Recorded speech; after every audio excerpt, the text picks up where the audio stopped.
The year is 2016. The Donkey Kong 64 101% world record is 6 hours and 5 minutes by TJ. The game's top runners calculated the combined sum of their best split times and came up with a theoretical run of 5 hours and 47 minutes.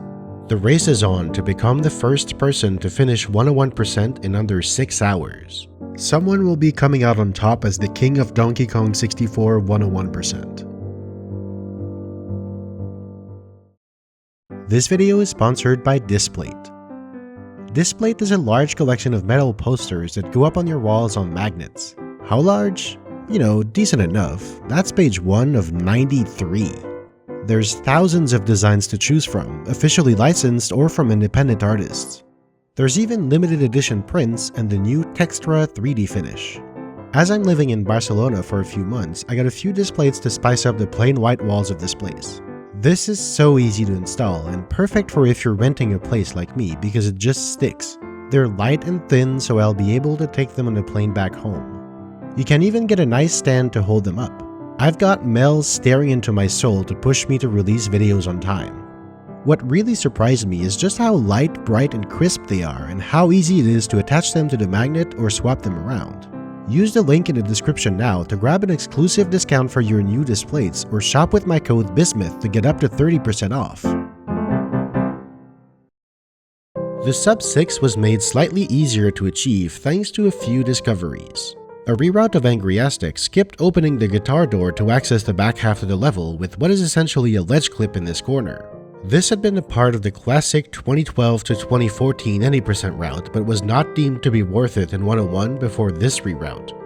There was also more work put into a development that had been ongoing for years, lag reduction. Ever since the discovery of lag clips in late 2012, speedrunners were sort of aware that lag existed in Donkey Kong 64 but had little to no idea of what to do with this information. The general consensus was that because the Kong's movement compensates for lag, the very mechanic that makes lag clips possible, the game running slower didn't really slow you down like it would otherwise. But over time, it was gradually discovered that reducing lag by turning the camera away from objects and explosions could save a bit of time. This worked while waiting for something that couldn't be sped up in laggy areas, because while it's true that movement does compensate for lag, anything using a cycle or frame counter does not. That's why the mechanical fish is so much slower with Sniper Scope. Boss fights and minecarts checked both of those boxes, and so it was found that holding R to look backwards in Diddy's and Chunky's minecarts saved several seconds, and looking down while in Carol's shoe in between dodging toes saved a few frames. And by a few I mean 600 or 20 seconds.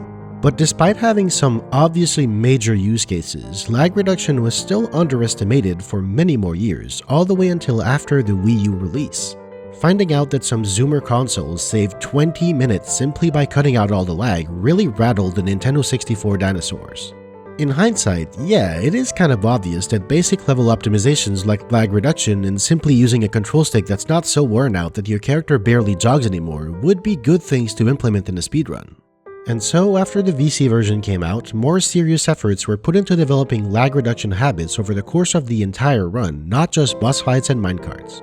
Bringing the camera closer to the Kong, turning the camera away from laggy objects, going into first person and looking at the ground while waiting any amount of time, all of those are being employed way more than before. And finally, the biggest and craziest golden banana skip in years, Cave's Beetle Race Skip. With the clip through a weak corner, Lanky ends up out of bounds. When out of bounds like that, the height of the floor persists because there's no floor underneath to tell the Kong otherwise. However, way down below is the bottom of the slide. As soon as Lanky jumps over this area, his floor suddenly drops by over 6,000 units.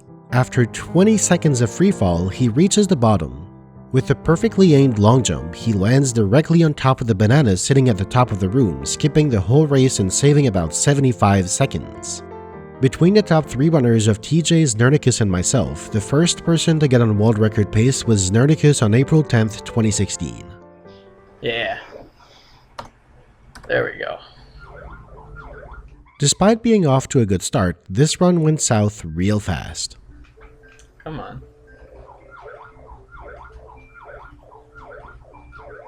Ledge clips are hard. Wow, I lost a lot of time. I didn't even fall in the fight and I lost a ton of time.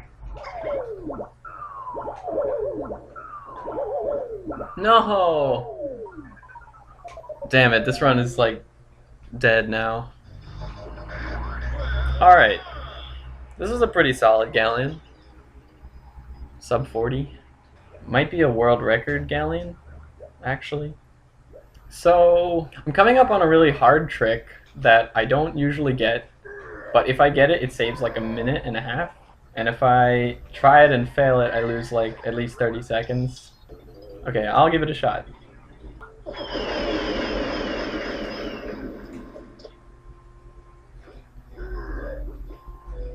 I'll try one more time, but that's it.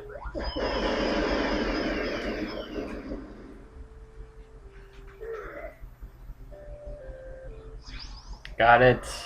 I was really scared I was going to void out too. If you go too far out of bounds, you void out. I should not be going for the pause on these things. Okie doke. We're now ahead because I got that trick. 3 levels left to go. Fungi, Aztec, Japes. And just like that, he was back in it. And it kept getting better. Nice. 3 jump. By the time he enters K. Rool, he's on world record pace by 2 minutes. I really hope this still... I might have screwed something up here. I wanted to throw the banana more. Damn it! This is ridiculous. How do you lose this much time on Lanky Phase? He loses almost 1 minute to a terrible Lanky Phase, but he still pulls through and finishes in 6:03.53. Alright, 6:03, PB, and record for the N64. I don't know what to say except I gotta get sub 6. That's pretty much all there is to say. Gotta get sub 6. A few weeks later, Znernicus finds himself 3 minutes ahead after only an hour and a half. The run flip-flops a bit, but he stays on roughly the same pace for the next 2 hours. With 2 minutes to save for free and Angry Aztec, Znernicus is functionally on sub 6 pace, until Fungi Forest happens. Damn it! I hate the camera there sometimes. It just like, it refuses to look.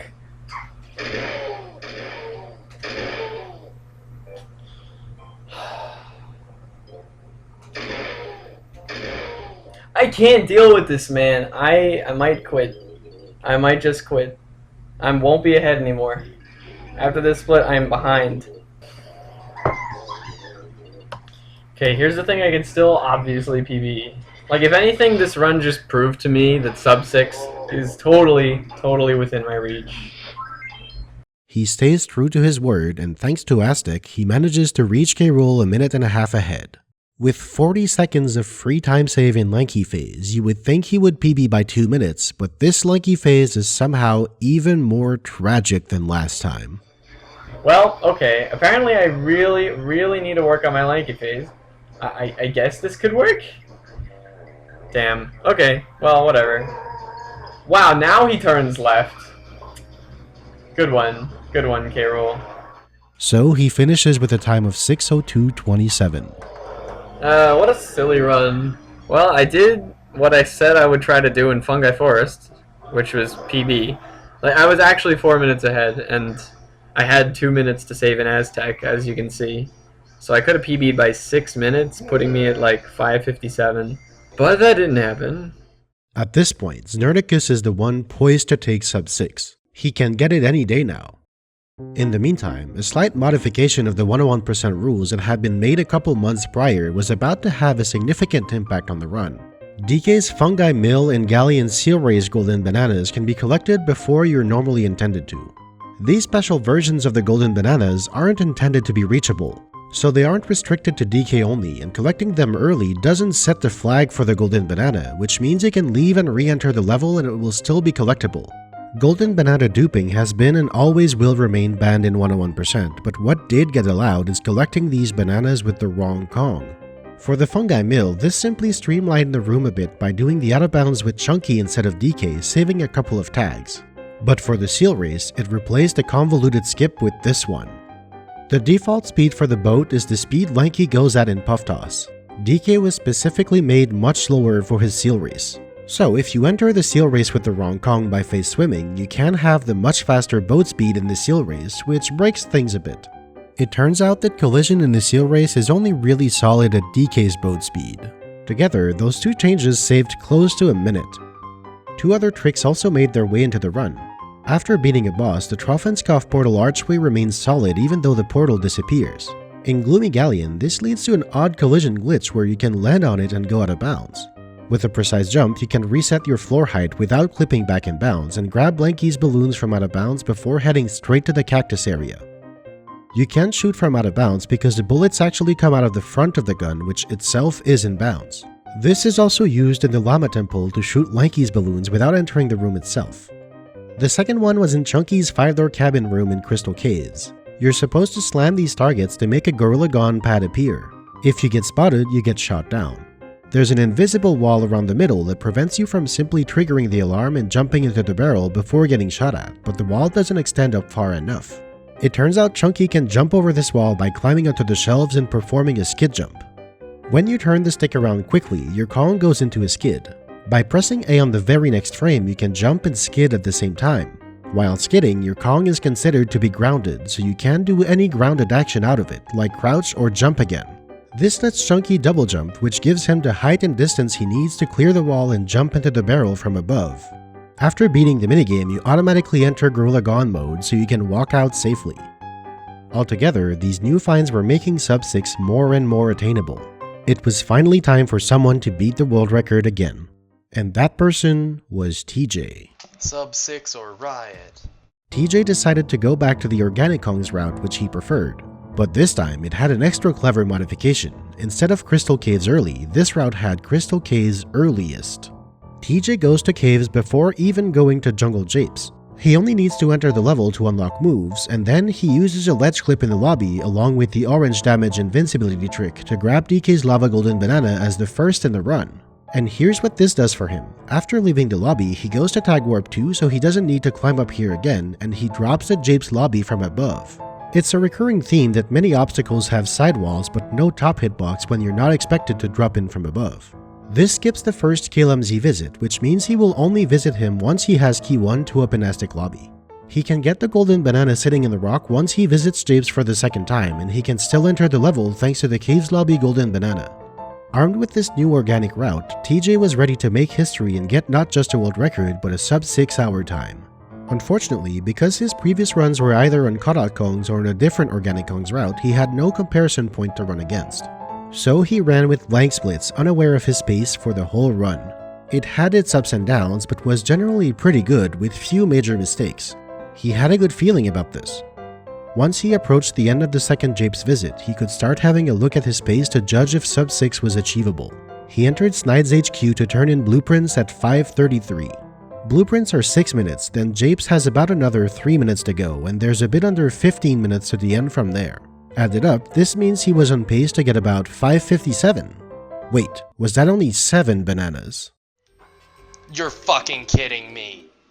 I forgot Chunky's Caves blueprint. Remember when I said how easy it is to forget one thing in this run? Yeah.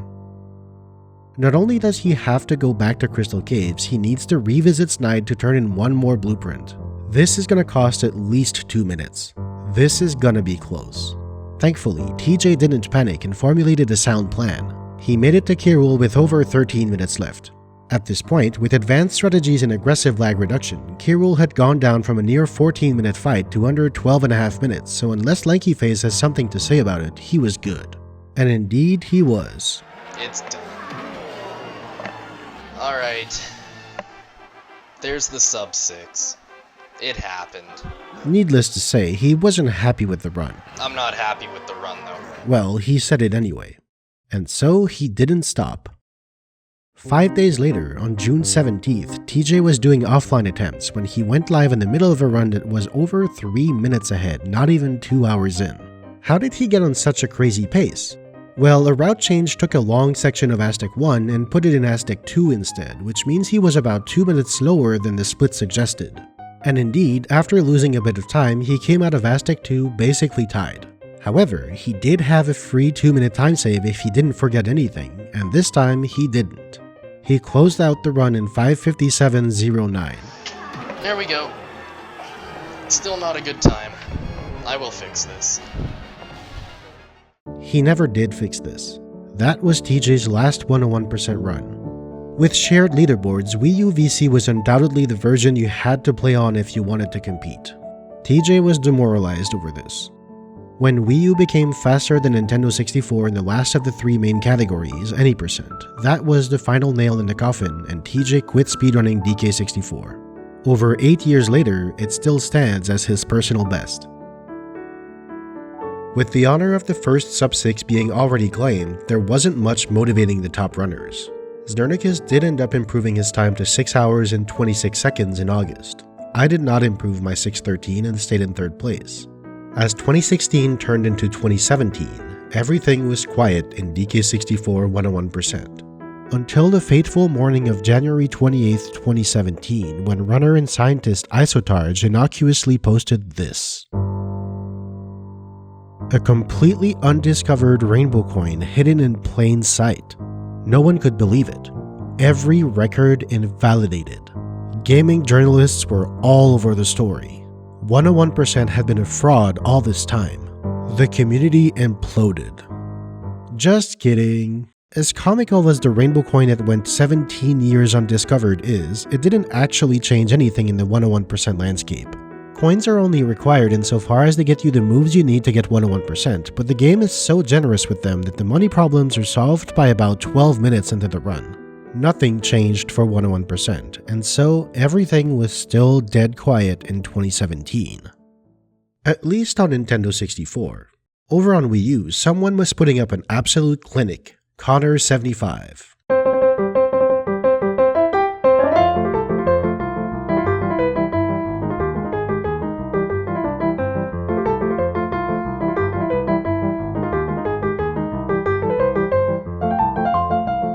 He fired up world record after world record and took the time down to a 5:37 in September 2016 and all the way down to a 5:30 in March. It was clear that this wasn't just a Wii U versus Nintendo 64 difference. Connor75 was on another level. With a 20-minute lead over his closest competitor, Connor decided to try his hand at the Nintendo 64 version. After the release of Wii U, he had done a couple of runs on Nintendo 64 and brought his time to a 6:14, but in March 2017, he decided to give the record a go. He got his time down to a 6:05, 6:02, 5:59, 5:58, and finally, on May 29th, Connor75 reached K. Rool on pace to set a new world record. As he was about to get the final hit, memories of the first time he was on pace to set a world record on VC came rushing back. Oh my god, oh my god, oh my god, oh my god, oh my god. How? That did not just happen. That did not just happen.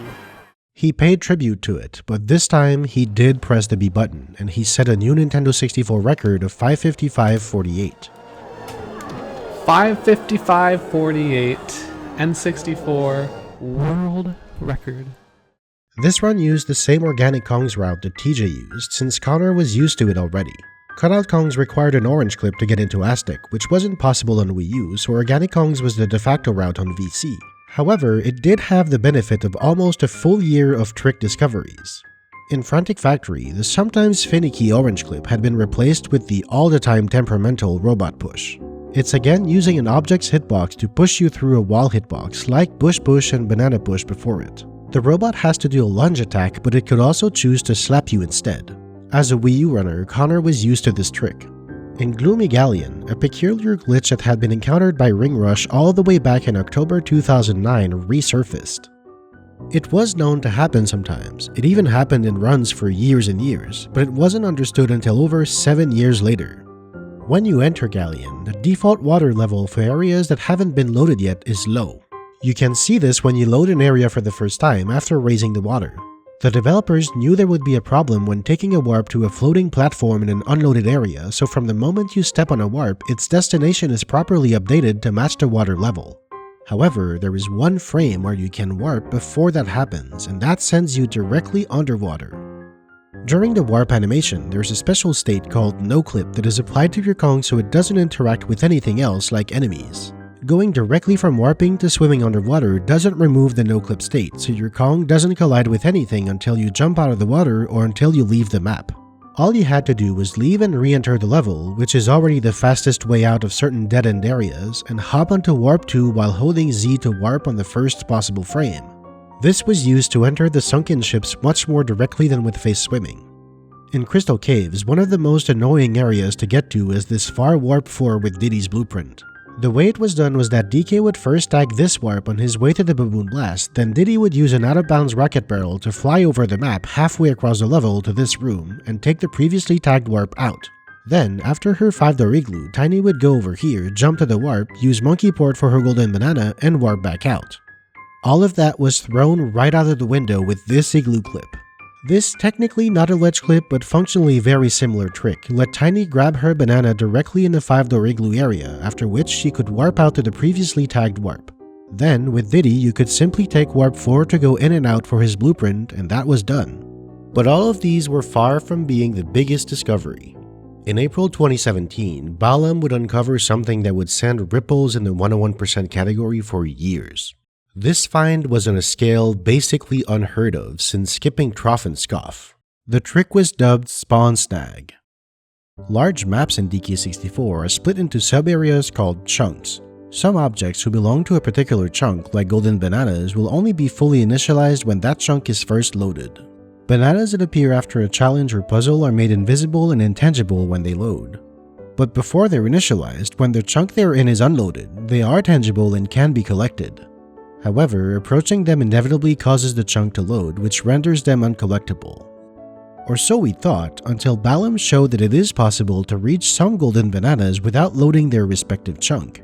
With an orange clip from Funky's room, you can access the pillar where the golden banana sits without loading the arcade room. Sitting there is the golden banana, and with careful movement and camera work, you can jump into it without loading the room, which skips the whole first round of DK Arcade and saves about 2 minutes.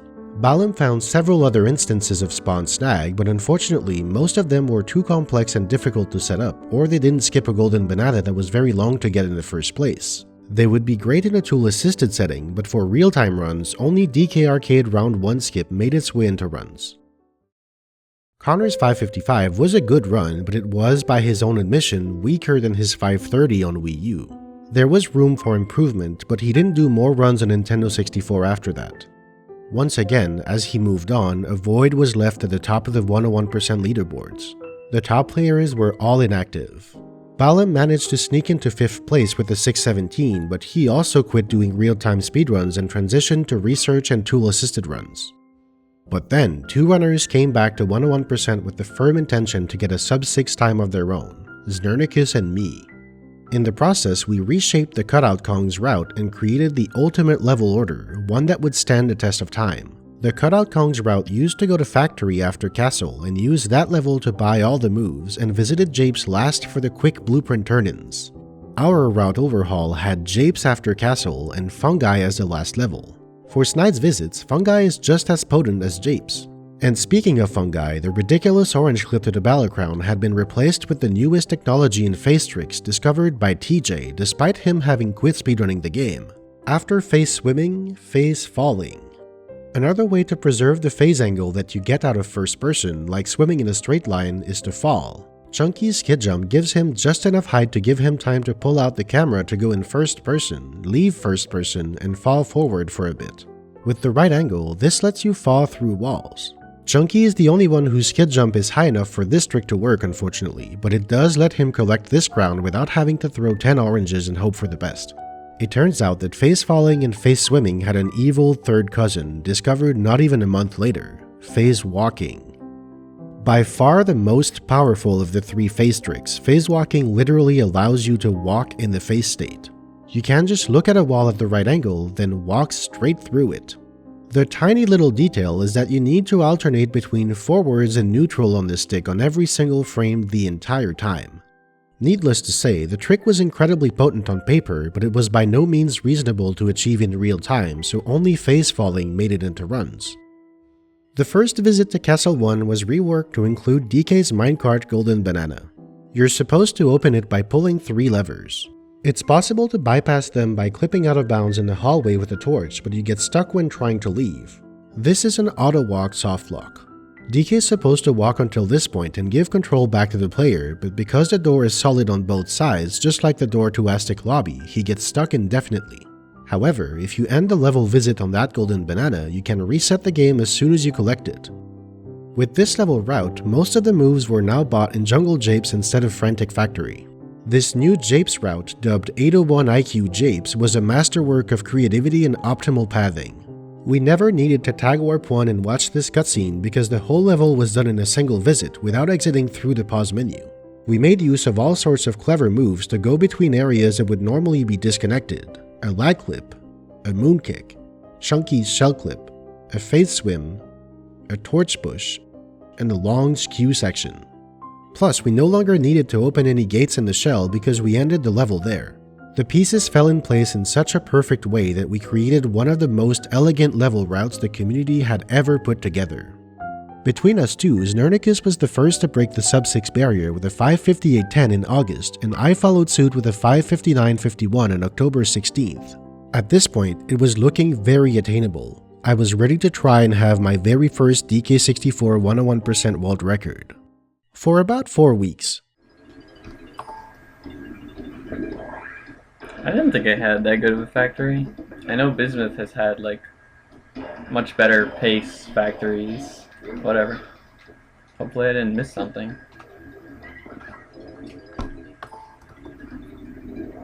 Alright, Aztec down, 2 levels to go. Alright, this is another good caves. Almost sub 33 that time. Okay, no, still 5:51. Well, I am a happy runner right now. And I was a very, very sad runner. Like Lefty's heroes with Seafox and like Tudos before me, my dreams of taking the world record had been shattered by Znernicus coming back and destroying it by several minutes. I couldn't compete with this time. Donkey Kong 64 101% had its king, and that king is Znernicus. For fun, let's compare the level times from Seafox's 7:36 in 2012 with Znernicus' 5:51 from 2017. The routes are completely different, moves are bought in a different order, blueprints are turned in a different level, but still you can see improvements across the board.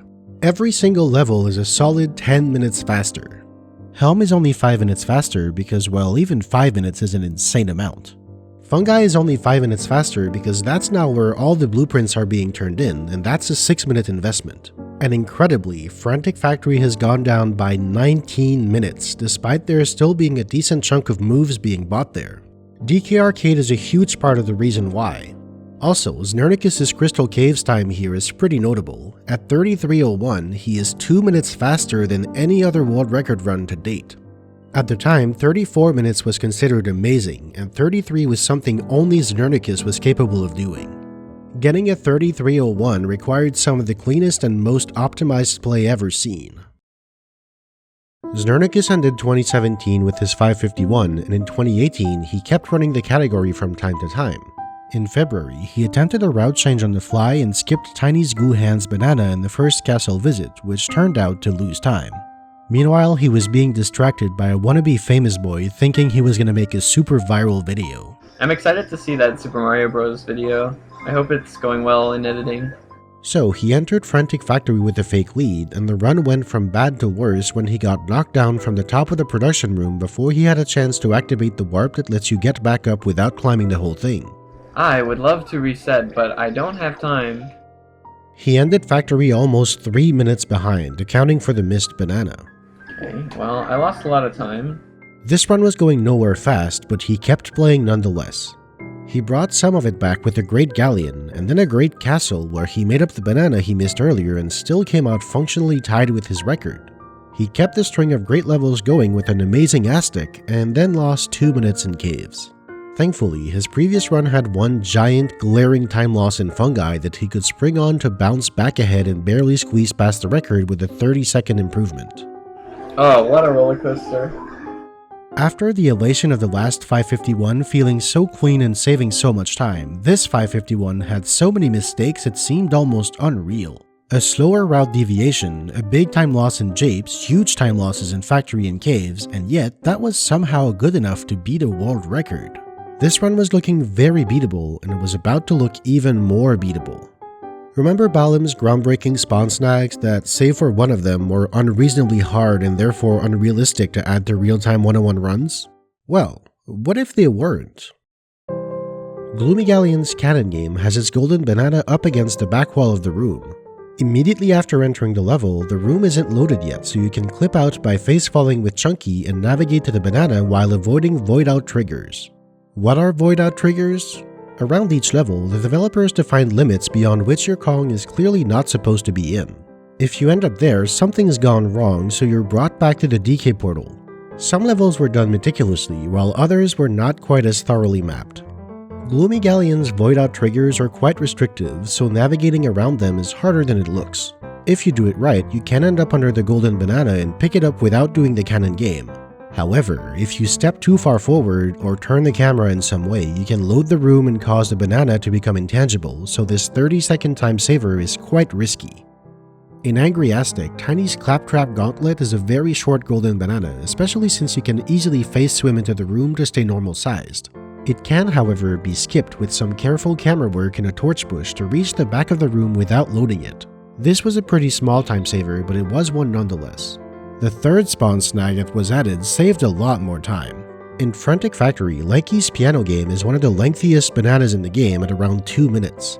While it is technically possible to navigate out of bounds all around the level to reach the room from behind without loading it, there's a much faster method that for years was considered to be TAS only. This is Tag Barrel Storage, or TBS.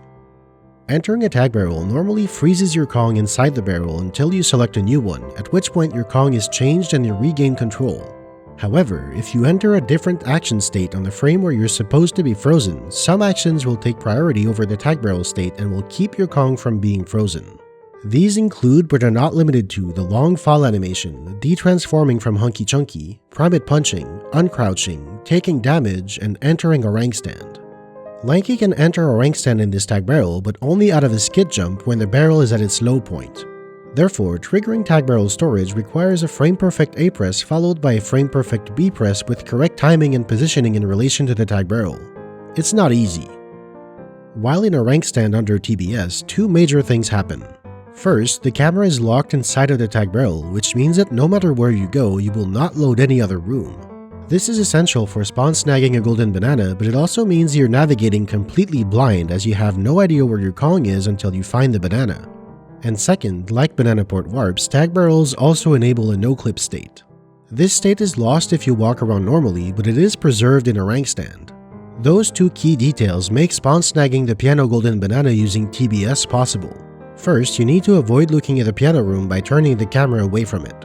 Then you trigger TBS by entering a rank stand. Finally, you walk down left for exactly 6 seconds, timed using 19 lanky noises, and you backflip to the left until you jump into the banana. And that's it. Piano game is skipped. There's an additional glitch using position storage while your Kong is invisible to let you clip out of the room and return to the rest of the level, but you could also use a barrel to push you out. If done well, this can save over a minute and a half. In Creepy Castle, Chunky's Museum Golden Banana could be skipped with a face fall. Instead of punching the gate to reveal the rock to press the switch, you can face fall out of bounds and grab the banana from inside the skull. Finally, Golden Banana dance skip techniques were still progressing. What Znernicus called not worth going for a couple of years prior was now very common, a frame-perfect pause to exit the level on collecting a golden banana or a battle crown. The banana still counts, as seen by the count showing on top of the pause menu, and you can exit without having to watch the dance. Another new method was to bounce two oranges into each other to damage yourself with the explosion. On May 5th, Znernicus was running 101% with all of these new tricks. Once again, he got off to a rough start. Do keep in mind that his previous run had a skipped banana in the first castle visit, so he was actually only 1 minute behind. But then, a great factory helped by the piano game spawn snag and he's off. The next big trick is the cannon game spawn snag. Hopefully going to improve upon what I did wrong. Chunky's camera facefall is already a hard trick because it's such an awkward sequence of buttons, but doing it here is even harder because the section of the wall you can clip on is tiny and stuck in a corner. That was a pretty slow clip, unfortunately. But even now, he's not out of the woods. Okay, it all comes down to the actual grab, though. No, dude. I hate this trick. Because of that, he lost a good chunk of his lead in Galleon, and he kept bleeding out time until he hit Creepy Castle. This is where he had to make up for the missed golden banana last time, and he nailed the much easier museum facefall, so he snatched nearly a minute and a half of time save there. In Aztec, however, he was running against his best time ever, and things did not go as smoothly. What was that camera flip, dude? I don't know what happened. Oh my god. Well, there goes Aztec. Gonna lose a minute here. He managed to hang on to a lead of about a minute, and he finished in 5:50.09. Again, this didn't feel like a very good run to him. Alright. I'm happy with a small PB. I consider this a small PB. I'd like to get like a 5:45 or so. In the summer of 2018 was the second edition of a yearly race that joins together a dozen of game communities, the 1545. It's a 2-day team relay consisting of the 100% category in Super Mario 64, Sunshine, and both Galaxy games, also known as the 602, the 3 Crash Bandicoot and 3 Spyro games, and the Rareware 301, Banjo-Kazooie and Tooie 100%, and of course, Donkey Kong 64 101%. Joining in that year for DK64 was a large cast of runners, including Znernicus. Speedrun marathons are not where you typically see records being beaten. Streaming to a wider audience and having to continue no matter what happens aren't really favorable conditions for setting new world records. But on that July 15th, Znernicus was in peak form and he had a lot of time save in store, so this was as good a chance he'd get. Alright, I'm not surprised by that. That felt pretty smooth. This was an amazing start. Unfortunately, he had to run against an incredible Frantic Factory and a fall in Mad Jack cost him 20 seconds.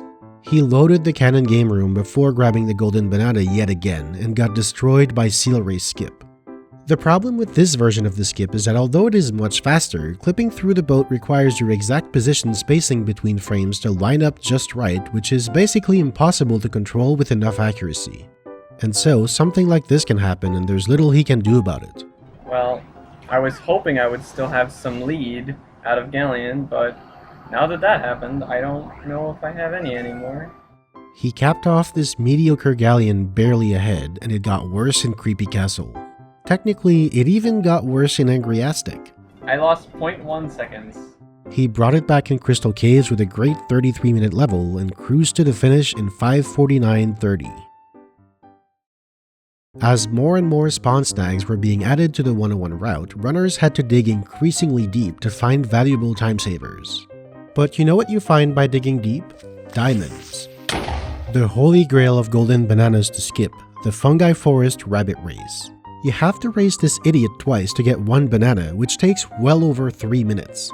The banana is sitting in his carrot house and is tangible until the tree area is loaded, so as demonstrated by Glorious Liar in 2017, it's technically possible to spawn snag it. In order to reach this point without loading the area though, you definitely have to be in tag barrel storage. You need to trigger TBS, find a way to get under the floor, and navigate halfway across a level around some of the most aggressive void out triggers in the game, completely blind. Were 101 runners really this desperate to include something like that 5 hours into the run? Well, of course not. That's why this trick sat unused for over a year. But did you think Balam was done destroying this category? Well, you thought wrong. He found a much easier setup that makes use of the fact that you can use a combination of Lankies or rank stand and swimming to preserve the TBS no-clip state. He clips here in the moat to end up under the floor. Then, the out-of-bounds navigation is quite convoluted and it uses audio cues from the tag barrel music to reach the rabbit race while avoiding all the void out triggers. However, there are too many variables to be able to reach the golden banana with perfect accuracy every time, so a method for scanning was devised to try and find it in the void. If you couldn't find it after scanning around the area, or if you made one misstep on the way there and voided out, well, tough luck buddy, you just wasted 2 minutes and you have nothing to show for it. On its own, this spawn snag was seen as just a bit too absurd. After all, the rabbit race does take over 3 minutes, but performing this trick takes at least a minute and can easily take way more, so the time save wasn't quite as massive as it would seem.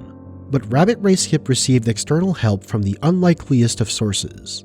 A strategy used in Ring Rush's Lotad from 2016, one that had always been considered firmly in the TAS-only territory, suddenly resurfaced because of it. Beanstalk Skip.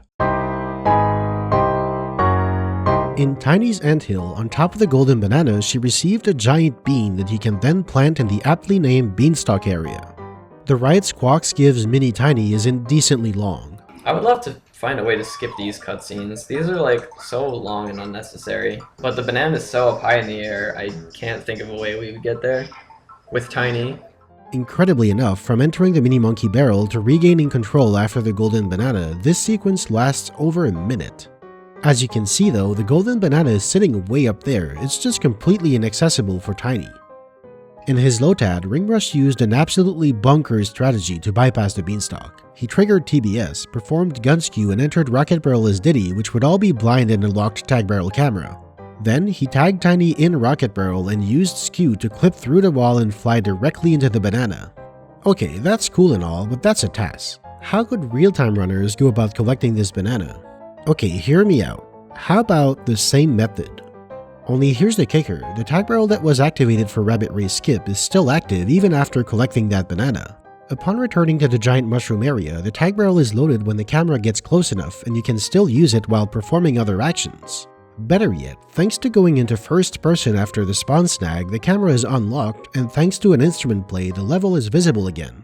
You simply have to tag Diddy around the back, perform gun skew, enter Rocket Barrel, and tag Tiny in Rocket Barrel to achieve the same insane skewed Rocket Barrel Tiny as in the task. Note that you do need to be very particular about the camera's position because the tag barrel needs to unload immediately after tagging Tiny, otherwise she would plummet to the ground and ruin the trick. And then, using a texture on the wall to line up as close as possible, you dive into the unknown and hope that you emerge on top of the golden banana. If you've been following, what I'm saying is that Rabbit Race Skip, by far the hardest spawn snag yet, considered too hard to be worth adding to the run despite its 2 minutes of time save, was saved by tacking on another, even harder insane skip that could lose you the run 5 hours in. The absurdity of these tricks was unprecedented. Their very nature meant that they had to be performed together in a run. You couldn't realistically go for Beanstalk Skip without the tag barrel storage set up by Rabbit Race Skip, and if you were crazy enough to go for Rabbit Race Skip, might as well add Beanstalk Skip while you were there. Also, the entire level had to be rerouted around them because of how restrictive they were. So if you were going for this, you were fully committed. Other than spawn snags, the Aztec Beetle Race Skip saw a major improvement. With a very precise slide kick jump aerial, you can jump down the slide without triggering the sliding animation. Then, for the rest of the skip, you must spend the entire time holding Z and doing slide kick jumps, otherwise you would start sliding slowly or stay stuck standing still. This new method takes a more direct path to the end and saves a few seconds over the ledge clip method from 2013, but it is slightly harder and riskier. It took 3 months after the 1545 for Znernicus to learn and practice the new tricks. In October, he finally set out to beat his world record again, and on the 13th, he got this run. I'm almost golding Aztec. Even with a missed Beetle Race Skip, so that's a pretty big deal. I didn't think my pace was nearly that good. With a near 3-minute lead, even before the point where he could save 3 minutes, Znernicus was on a pretty amazing pace. Until he came face to face with DK64's final boss, the Waterfall Zinger. No! Oh! This Zinger is absolutely brutal. No one knows what its goddamn problem is, but one thing's for sure, it's out to get you and it's going to. Countless runners have been smacked down into the river by this Zinger, time and time and time and time and time again. That is so incredibly lame. But still, Znernicus entered Fungi Forest a minute and a half ahead. He was up against a 48:02, which considering the 6-minute Snide's visit at the end was a very solid level time. But Rabbit Race Skip and Beanstalk Skip save on the order of 3 minutes. And so he went out and beat his Fungi level time by 15 seconds. Only 15 seconds, though. I mean, I'll take it, but yeah. Unfortunately, Rabbit Race Skip did not go smoothly. He got tag barrel storage rather quickly, but when he got near the golden banana, he took forever to actually find it. In fact, it's a bit of a miracle that he even managed to find it after scanning blindly for 2 whole minutes. Oh, I got it, finally. But I took so long that it was probably just as fast to do the rabbit race. Oh, at least I didn't void and have to start over. Beanstalk Skip, however, went very smoothly. He still had to get used to the movement towards the tag barrel, but he lined up well and flew directly into the banana. Alright, we got Bean Skip. After another clean K roll, Znernicus finished in 5:47.59. Okay, it's a 5:47. Alright. I'm just glad it's not a 5:48.00. I hope it doesn't last long. And indeed, it did not last long.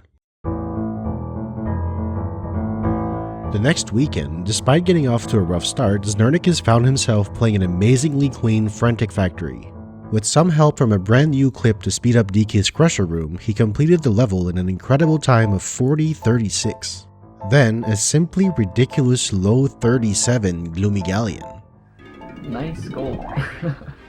Gold factory, gold galleon. A 38-minute Galleon was already considered excellent, and going as low as 37 was something only he could do. With this run, he was approaching 36 minutes. Unfortunately, Hideout Helm did not go as well. It didn't help that he was running against an incredible 13:29.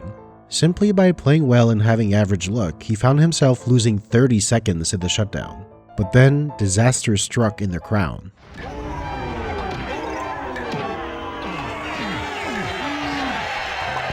Man. That sucks so bad. Just like that, his entire lead was gone, and then some. But then came the second castle visit.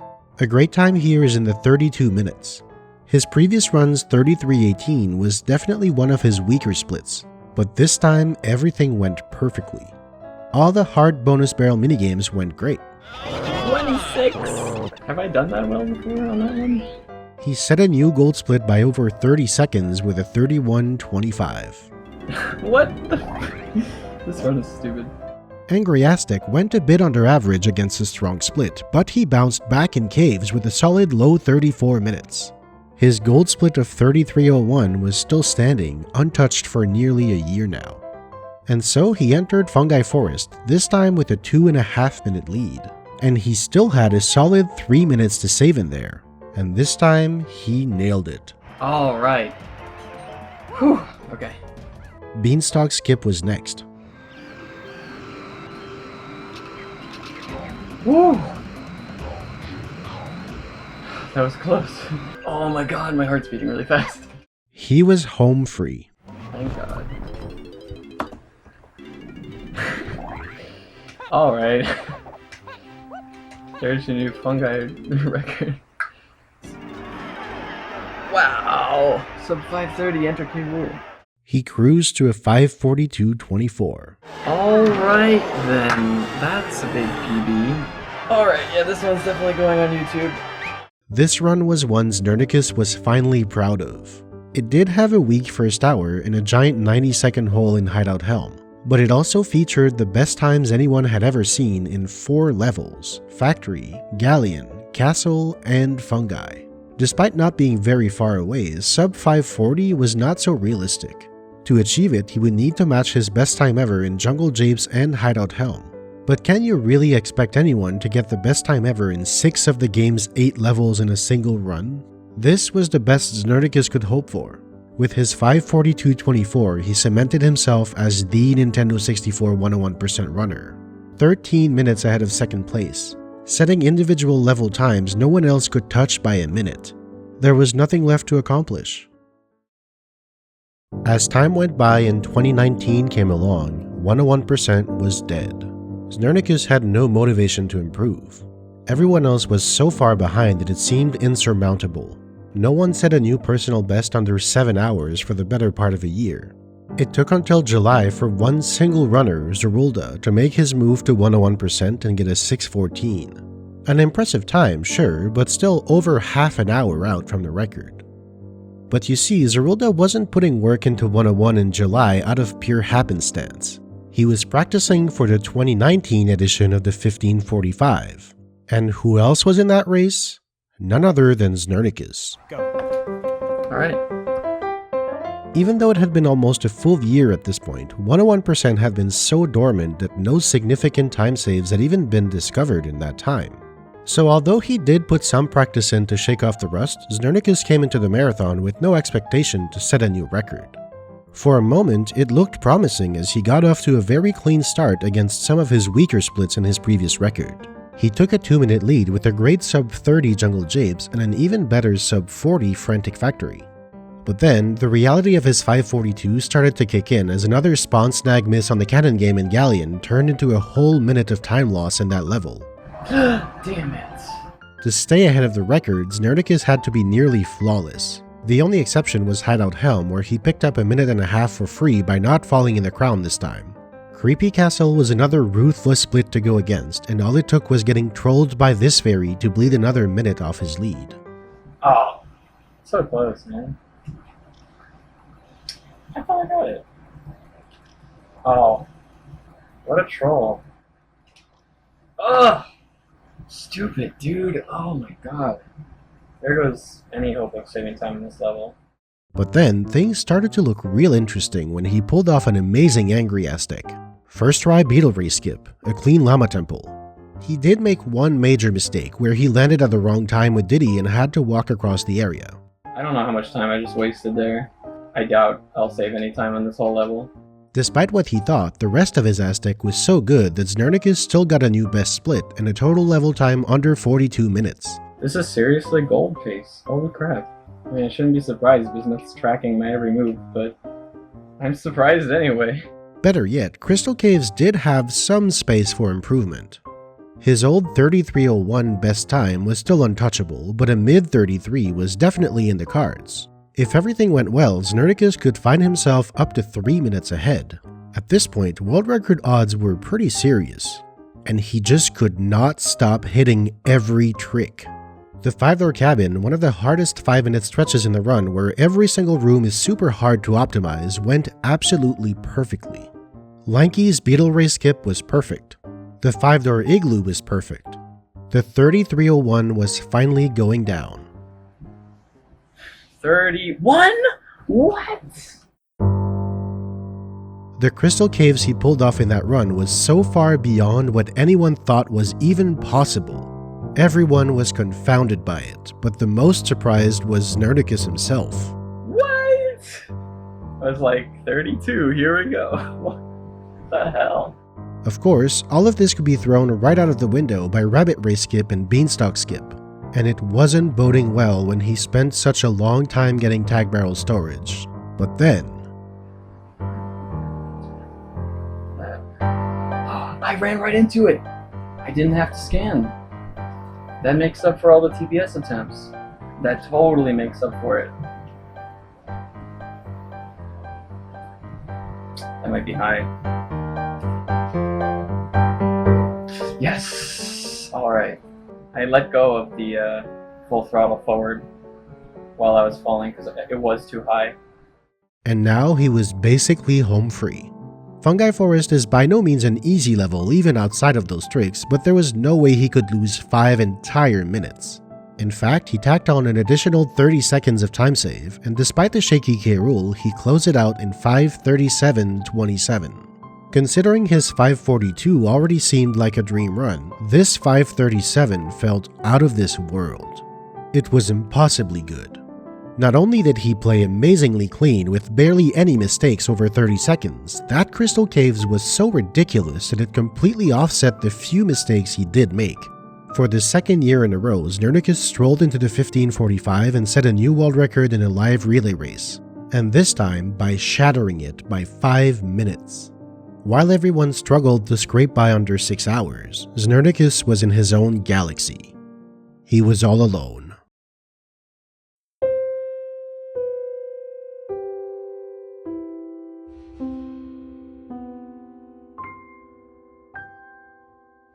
Two years later, we're in 2021. The 101% landscape barely changed. A new 101 low-tad using phase walks and spawn snags was published in late 2019, this time by Balam with a time of 4:11:49. Shortly after Znernicus' 537, Zerulda went and got a sub-6 of his own. Alphonium, who originally joined all the way back in 2013, put her attention on 101 and got a 6:11. Adam Whitmore of Dogadon Quick fame also joined in on 101 and took second place with a 5:54. The Grand Canyon is still intact. Znernicus is still comically better. But things are about to change. The community just saw not one, but two major game changers. Together, they would define the modern era of 101% speedruns. But who could revolutionize Donkey Kong 64 like that? Who would do such a thing? Well, who else? It was the Tassers, Ringrush, and Balum. Znernicus may look untouchable right now, but in just 1 month, he will lose the world record.